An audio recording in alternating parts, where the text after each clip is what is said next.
اور خدا کے کلام کا جو مکاشفہ ہے، جو حصہ بہ حصہ اور طرح طرح جو ہے وہ منکش ہو رہا ہے، کھل رہا ہے دنیا کے انسانوں پر، اور اس کے بعد ایک شخص سے خدا ایک قوم کی طرف جو ہے وہ بڑھتا ہے۔ ابراہیم سے خدا نے اس کو ابراہیم کا نام دیا، اور اس میں سے خدا نے ایک قوم کو چنا اور اپنے لیے جو ہے وہ برگزیدہ کیا، علیحدہ کیا۔ ان کو کہا کہ you are my chosen people, کہ تم میرے برگزیدہ لوگ ہو۔ اور استثنا کی کتاب کے 7ویں باب میں جو خدا کا بیان ہے اور جو کچھ خدا نے الفاظ استعمال کیے ہیں بنی اسرائیل کے لیے، وہ سن کر جو ہے بنی اسرائیل تو اپنے اوپر فخر کرتے ہیں، اور ان کا سر فخر سے بلند ہو جاتا ہے، اور وہ اس بات کو بھی ایک طرح سے کبھی کبھی گھمنڈ بھی ان کی زندگی میں آ جاتا ہے، جس طرح کے الفاظ خدا نے ان کے لیے استعمال کیے۔ اور یہ تھا کہ تو خداوند اپنے خدا کے لیے ایک مقدس قوم ہے۔ موسیٰ جس طرح سے خدا کی اس برگزیدگی کو بیان کر رہا ہے استثنا کی کتاب میں کہ تم مقدس ہو، پاک ہو، میرے لیے میں نے تمہیں علیحدہ کیا ہے۔ خداوند تیرے خدا نے تجھ کو روئے زمین کی اور سب قوموں میں سے چن لیا تاکہ اس کی خاص امت ہو، خاص لوگ ہو، خاص قوم ہو۔ تمہیں خدا نے چن لیا۔ اس کا آپ اندازہ کریں کہ بنی اسرائیل کیا سوچتے ہیں اپنے بارے میں، کہ وہ ہے کون، وہ کیسے لوگ ہیں۔ ایک طرح سے تو ان کے ذہن میں عجیب قسم کا یہ خیال بھی ابھرتا ہے کہ ہم خاص ہیں، ہم خدا کے ہیں، خدا نے ہمیں چنا ہے، ہمیں استحقاق اعزاز دیا ہے، اور ہم دنیا میں سے علیحدہ ہیں، اچنبا ہیں، مختلف ہیں، اور دنیا میں سے ہم عجیب طور سے خدا کے لیے مقرر کیے گئے۔ یقیناً ان کی زندگی میں خدا نے یاد دلائی کہ تم کوئی اس طرح سے نہیں اچھے کہ خدا کہے کہ اچھا دنیا کی دیگر قوموں پر بھی میں نے نگاہ کی، دیکھا، اور ان میں سے تمہیں میں نے بہتر پایا۔ نہیں، خدا نے کہا تم سرکش ہو۔ کبھی بھی وہ خدا کے معیار پر پورے نہ اترے۔ خدا کا عجیب انتظام ان کے لیے یہ ہے کہ خدا کا فضل ان کے لیے کام کرتا ہے۔ یہ خدا کا فضل، اس کی حمایت، اس کی عجیب حمایت ہے جو دیگر قومیں بھی سوچنے پر مجبور ہوتی ہیں کہ یہی کیوں، اور ہم کیوں نہیں، یہی کیوں ہے، یہ تو ہم سے اچھے نہیں ہیں تو پھر کیوں۔ لیکن اس بات کو خدا کے کلام میں ہم دیکھتے ہیں کہ خدا نے بڑا فضل کیا ہے۔ جب وہ جو ہے وہ مصر کی اسیری میں تھے، وہاں پر خدا جب ان کو نکال لایا تو اس کے بعد، نکالنے کے بعد انہیں کوئی سینہ پر موسیٰ کی معرفت، شریعت دی گئی۔ یہ تھا کہ خدا ان کو پہلے شریعت دیتا، کلام دیتا، اپنے احکام دیتا اور کہتا کہ پورا اترو، فرمانبردار رہو، اچھے بنو، تو پھر میں تمہیں غلامی سے نکالوں گا۔ لیکن خدا نے ایسا نہیں کیا، ریورس ہے، مختلف ہے۔ خدا نے انہیں نکالا، مہربانی کی، اور پھر اپنا کلام، اپنے احکام، اپنی شریعت ان کو دی ہے۔ خدا کا عجیب فضل ہم دیکھتے، اور اس اعتبار سے کبھی کبھی ان کے لیے یہ فخر بھی ہے کہ ہم کون ہیں، اور وہ گھمنڈ اور اس طرح سے ان کی زندگی میں پیدا ہوا بھی ہے کہ ہم دنیا میں سے چنے گئے علیحدہ ہیں۔ خدا نے عجیب طریقے سے ان کو جو ہے وہ زمین بھی دی، جہاں پر وہاں پر کلام میں لکھا ہے وہاں پر شہد اور دودھ جو ہے وہ بہتا ہے۔ ایک ستارہ استعمال ہوا ہے جو زمین کی زرخیزی کو بیان کرتا ہے۔ وہ ان کی زمین نہیں تھی، خدا نے ان کو گفٹ کے طور سے وہ زمین بھی دی۔ پھر انسان سوچتا ہے کہ یہ کیا ہوا، خدا کیا کر رہا ہے۔ خدا کے بارے میں دیگر اقوام کے یقیناً سوالات بھی اٹھتے ہیں، عجیب قسم کے خیالات بھی ابھرتے ہیں کہ کیا خدا اس طور سے ان کی زیادہ حمایت کر کے تو دنیا کی دیگر اقوام اور دیگر لوگوں کے ساتھ بے انصافی نہیں کر رہا، کہ صرف خدا انہی کو پیار کرتا ہے، انہی سے محبت رکھتا ہے، تو پھر ہم کون ہیں؟ لیکن جو ہی ہم کلام مقدس میں حصہ بہ حصہ آگے بڑھتے ہیں اور پرانے عہد نامے کو عبور کر کے نئے عہد نامے میں داخل ہو جاتے ہیں، تو پھر ہمیں پتہ چلتا ہے کہ ہاں، پیدائش 11واں باب روئے زمین پر بکھرنے، قوموں کو خدا سے دور جانے، اور اس کے بعد خدا ایک شخص کو اور پھر ایک قوم کو چنتا ہے، اور اسی میں سے خدا ایک شخص کو جو ہے اس دنیا میں لاتا ہے، اور وہ اس کا بیٹا یسوع مسیح ہے، کیونکہ اس کے وسیلے سے ہی خدا پھر دوبارہ سب قوموں کو اپنے پاس جو ہے وہ بلائے گا، لے آئے گا، اور ہر ایک کو موقع ملے گا کہ وہ خدا کا برگزیدہ ہو سکے۔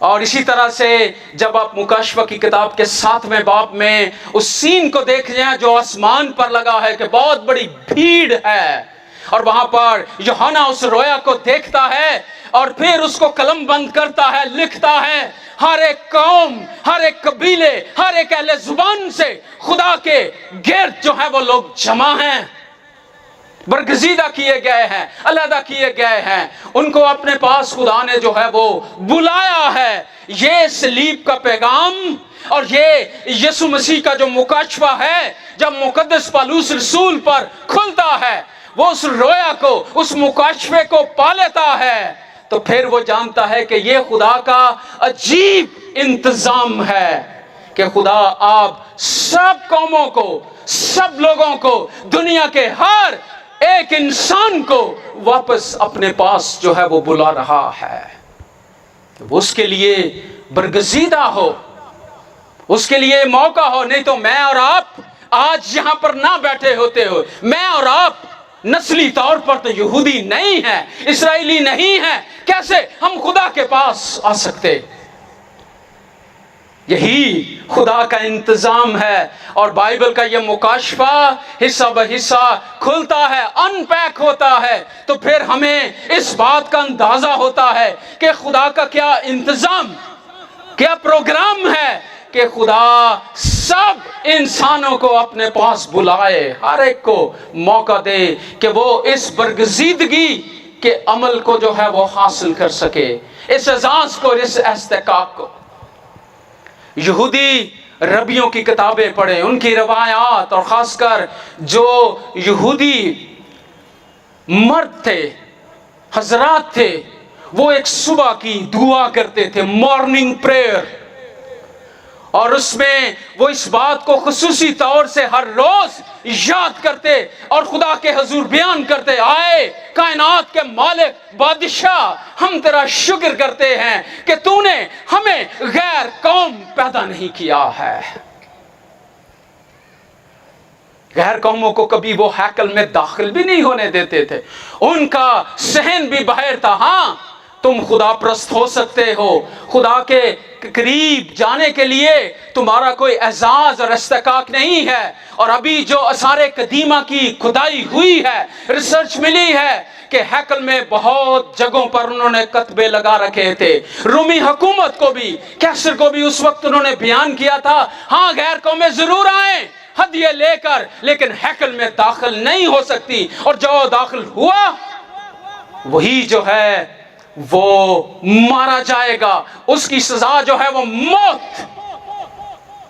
لوگ سوچتے ہوں گے کیا ہے یہ صورتحال، اور اعمال 21ویں باب میں ہم دیکھتے ہیں کہ مقدس پالوس رسول کو بھی اسی جرم میں، اسی الزام میں انہوں نے گرفتار کیا کہ وہ ایک افسی شخص ترفمس کو انہوں نے ایک الزام لگایا کہ یہ ہیکل میں اس کو لے کر داخل ہو گیا ہے، وہ اسرائیلی نہیں ہے، اس کا یہ اعزاز اور استحقاق نہیں ہے کہ وہ خدا کے قریب آ سکے، خدا کے پاس آ سکے، اور اسی الزام میں وہ گرفتار ہوا۔